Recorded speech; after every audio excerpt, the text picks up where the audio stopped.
war once and for all. Today we made an offer that the Ukrainians have accepted, which is to enter into a ceasefire and into immediate negotiations to end this conflict in a way that's enduring and sustainable and accounts for their interests, their security, their ability to prosper as a nation.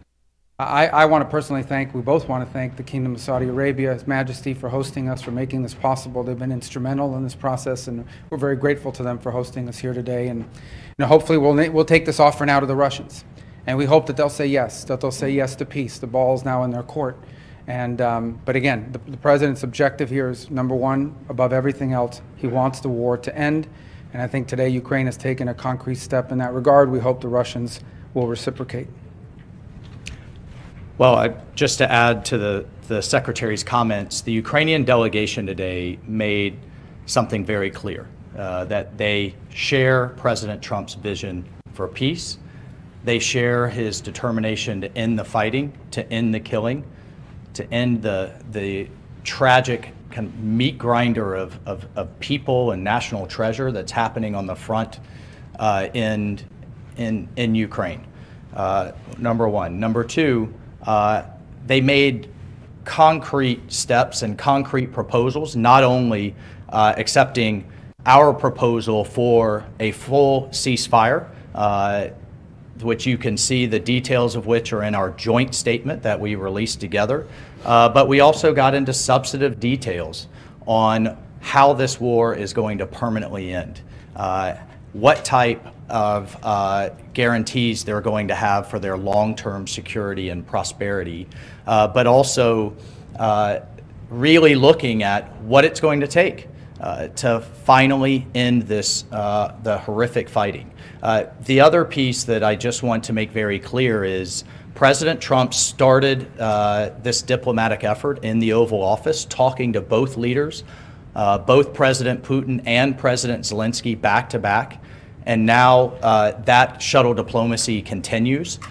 We have a named delegation in terms of next steps from the Russian side. We have a named delegation in terms of next steps from the Ukrainian side.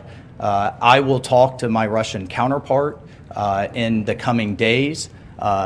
Secretary Rubio will be with G7 foreign ministers in the next couple of days. We have the NATO Secretary General in the White House on Thursday, and we'll take the process forward from there. So, as a result of that, and I think as a result of this positive step forward, the president has decided to lift the pause on aid and on our security assistance to Ukraine going forward, and that's effective immediately.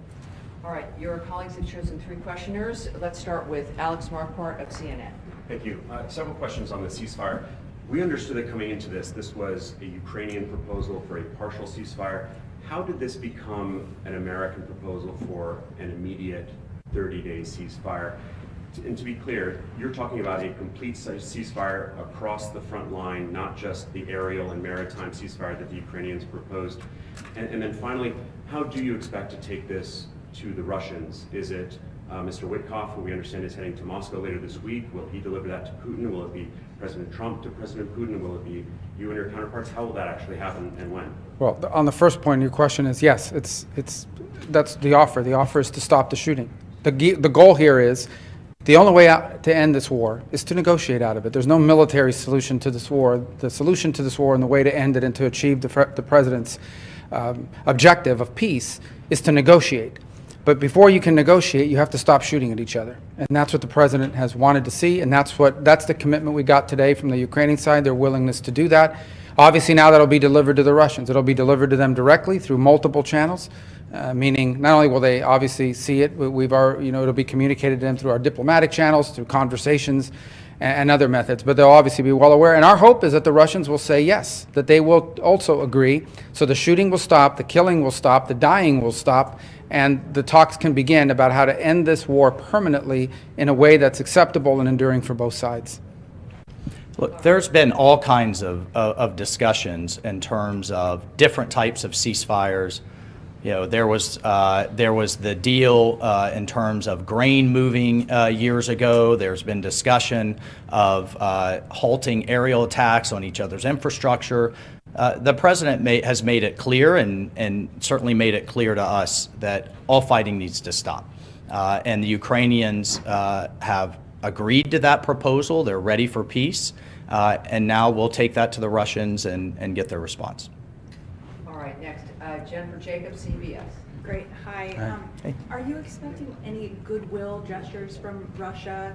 Do you have a deadline in mind for when you're hoping for them to reciprocate on that? Those two things. Well, we're going to take the offer to them. We're going to tell them this is what's on the table. Ukraine is ready to stop shooting and start talking. And now it'll be up to them to say yes or no. I hope they're going to say yes, and if they do, then I think we made great progress. If they say no, then we'll unfortunately know what the impediment is to peace here. But the president's been abundantly clear he wants the shooting to stop. He wants the warfare to stop. He wants the dying and the suffering to stop. And he believes, and rightfully so, that the only way to end this war is to negotiate an end to it. And we think that it's always easier to negotiate an end to the war when people aren't shooting at each other. That's how the president believes. That's what we hope to achieve. The Ukrainians today have expressed their willingness and readiness to do so immediately. We hope the Russians' answer to that will also be yes. But no deadline set, sir. Well, the deadline is we hope to do this as soon as possible. Every day that goes by that this war continues, people die, people are bombed, people are hurt on both sides of this conflict. The president wanted this war to end yesterday and the day before. The president's been clear he wants peace. And so we wanted to see it as soon as possible. So our hope is that the Russians will answer yes as quickly as possible so we can get to the second phase of this, which is real negotiations, not never-ending dialogue, talk forever, but real negotiations to end this conflict in a way that's acceptable to both sides, sustainable, and that ensures the stability and security of Ukraine for the long And then on term. the goodwill gesture, is there anything like the return of the stolen children or anything that you're expecting in return? Look, we've discussed a number of things, prisoner exchanges, folks that were detained and what have you, but the fighting has to stop. I mean, that's what we agreed today. And just think about it. We've gone from if the war is going to end to now how the war is going to end, and this was an important first step, and that was under President Trump's leadership. He has literally moved the entire global conversation to where we had a very senior Ukrainian delegation with us today. We've had engagements with our Russian counterparts, and now it's how the war is going to end, and that's under President Trump's leadership. Just to answer your question one more time, the goal here is peace. That's the president's goal. The best goodwill gesture the Russians can provide is to say yes to the offer that the Ukrainians have made to stop the shooting, to stop the fighting, and get to the table. If they do that, that's the best goodwill sign we could see. Obviously, as part of that negotiation, as we're talking about how to end this conflict, there will be a lot of issues to unravel. Among them, not the least of which is the humanitarian concerns, the children, the prisoners of war, all the things that sadly come with these conflicts. But the number one goodwill gesture we could see from the Russians is to see the Ukrainian offer and reciprocate it with a yes. All right. And next, for Reuters, Daphne Saladakis. Thank you so much.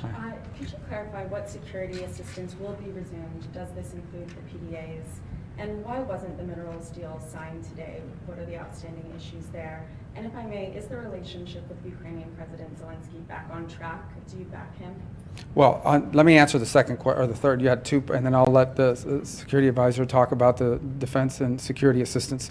On the second question, well, let me answer first on the minerals deal. As part of our communication today, that is something that was negotiated through our Treasury and his counterpart on the Ukrainian side. And so the president, and you see that expressed, both presidents will instruct the appropriate members of our governments to bring to finality the signature of the deal and the signature of this agreement. So that was communicated today, and that's going to happen. That was not the subject of our talks today. I thought I expressed that on our way in.